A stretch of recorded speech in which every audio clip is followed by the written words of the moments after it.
कि संध्या का कितना बड़ा फल होता है। जो हम लोग संध्या करते हैं, ब्राह्मण क्षत्रिय वैश्य, वो त्रिकाल संध्या का नियम है, ये कितना अधिक फल देता है।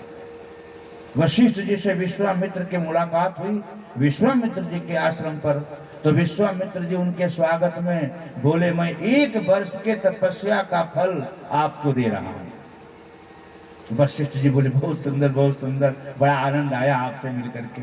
कुछ दिन तक वशिष्ठ जी वहां रहे, फिर वशिष्ठ जी अपने आश्रम में चले गए।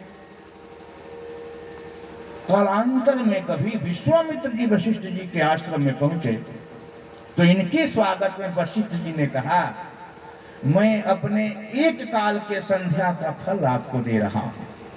1 काल मतलब सुबह में मैं जो संध्या किया हूं, 1 दिन के काल का मतलब सुबह के समय का जो संध्या बंधन है, उससे जो उत्पन्न पुण्य है, मैं आपको दे रहा हूं। विश्वामित्र जी को लगा कि मेरा घोर अपमान है, मैं 1 वर्ष की तपस्या का फल दिया और एक प्रातःकालीन संध्या में जो फल होता है वही हमको दिए। वशिष्ठ जी विश्वामित्र जी की मुखाकृति को देख करके ताड़ गए, समझ गए कि महात्मा को कुछ शोक हो रहा है, इनको चिंता है। मैंने जो इन्हें दिया है स्वागत में, उसके संदर्भ में ये संदेहग्रस्त हैं। मुस्कुरा करके बोले, हम चाहते हैं कि आपके साथ ब्रह्मा जी का दर्शन करें। बड़े बड़े लोग बहुत ही गोपनीय वार्ता करते हैं, स्पष्टता के साथ एक दूसरे पर आरोप प्रत्यारोप नहीं करते। वशिष्ठ जी सोचे, यदि मैं बताऊं कि संध्या का फल क्या है तो अच्छी बात नहीं है, इन्हें अपने पिता के पास ही ले चलते हैं। वो ब्रह्मा जी के पास पहुंचे। तो ब्रह्मा जी ने दोनों का अभिवादन स्वीकार किया, दोनों बैठे।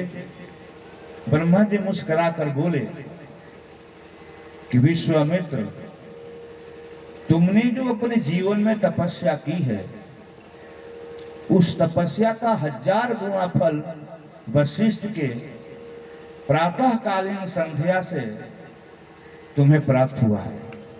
तुमने अपने जीवन में जो तप किया है, उसके 1000 गुना अधिक फल वशिष्ठ के 1 काल 1 समय प्रातःकालीन संध्या से प्राप्त हुआ है। इस समय तुम तप में संसार में सबसे महान हो गए हो। तुमसे बड़ा तप किसी क्षत्रिय राजा और क्षत्रिय राजर्षि के पास नहीं है, क्योंकि जब क्षत्रिय लोग ऋषि बनते हैं तो उन्हें राजर्षि कहा जाता है। ब्राह्मण जब ऋषि का जीवन जीता है तो उसे ब्रह्मर्षि कहते हैं। जब देवता ऋषि का जीवन जीता है तो उसे देवर्षि कहते हैं।